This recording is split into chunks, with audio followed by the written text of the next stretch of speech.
collectif de vigilance antifasciste 22, je vais essayer de faire au plus rapide. Tag ouvertement raciste, attaque de locaux syndicaux, associatifs, commerciaux et atteinte à la vie de personne.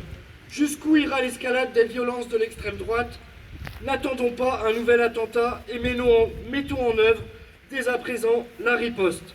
Le CVA 22 condamne avec la plus grande fermeté toutes les exactions de l'extrême droite, apparemment issues de sa frange la plus radicale, qui a visé ici les locaux de l'ULCGT, du Secours Populaire, ainsi que du kebab de Rostronin. Le week-end dernier, les fascistes ont encore dévoilé leur vrai visage et leur seule perspective politique et sociétale.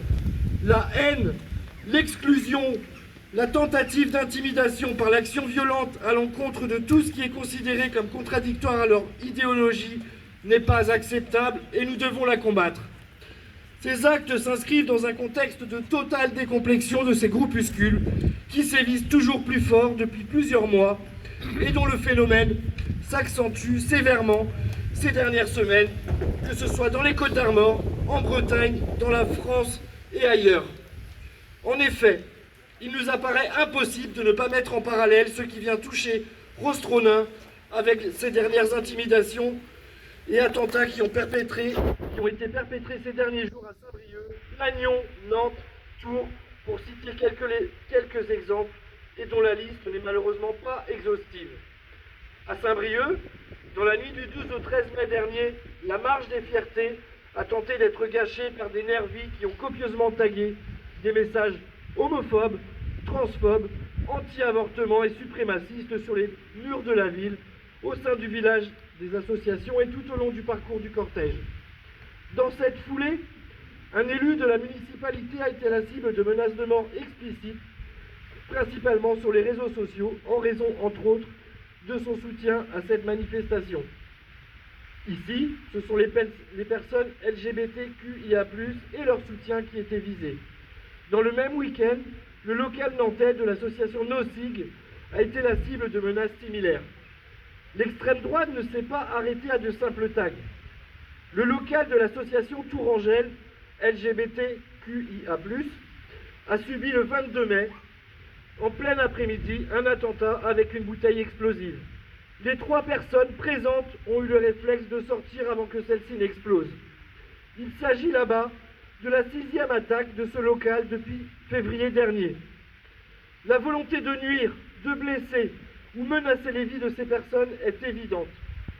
Cette attaque fait évidemment écho à l'incendie qui a touché les véhicules et domiciles du maire de Saint-Brévin dans la nuit du 22 mars, menaçant directement la vie des personnes présentes qui ont été réveillées par des passants revenant de leur travail.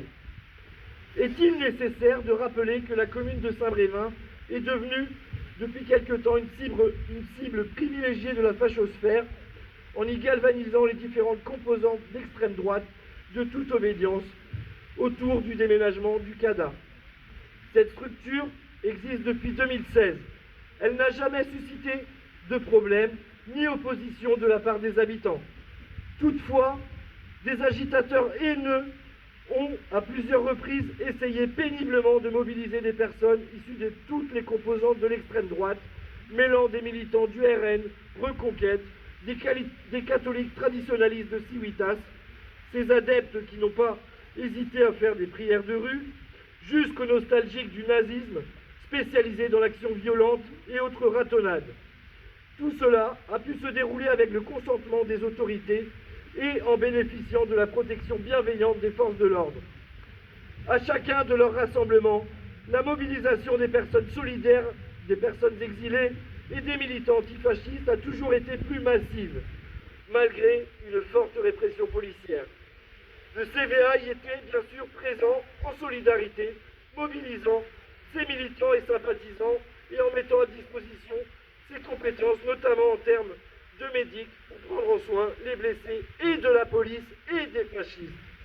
Les événements qui ont bousculé la ville de Saint-Brévin s'inscrivent dans la suite de ce qu'a subi la commune de Callac.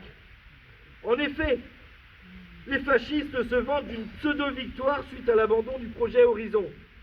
Le CVA 22 a toujours contesté cela et a toujours affirmé que l'abandon de ce projet résultait de petits arrangements entre la préfecture, l'agglomération et le maire de la commune qui ont été conclus bien avant la manifestation du 5 novembre. Le projet, porté par la Fondation Merci, a ainsi été écarté et l'accueil des familles de réfugiés confié à l'association Vitaïs, partenaire privilégié de l'État. Le constat est donc que l'accueil des réfugiés n'est pas interrompu, toutefois avec moins de moyens et au détriment des personnes bénéficiaires. Par voie de presse, nous avons dernièrement pris connaissance que Madame Inderbeddin, principale cible de la fachosphère, notamment via les sites Riposte laïque et Résistance républicaine, à grands coups d'intimidation et de diffamation, avait été démise de ses fonctions d'adjointe. Nous tenons à lui apporter à nouveau notre solidarité pour son engagement sans faille en faveur des personnes exilées.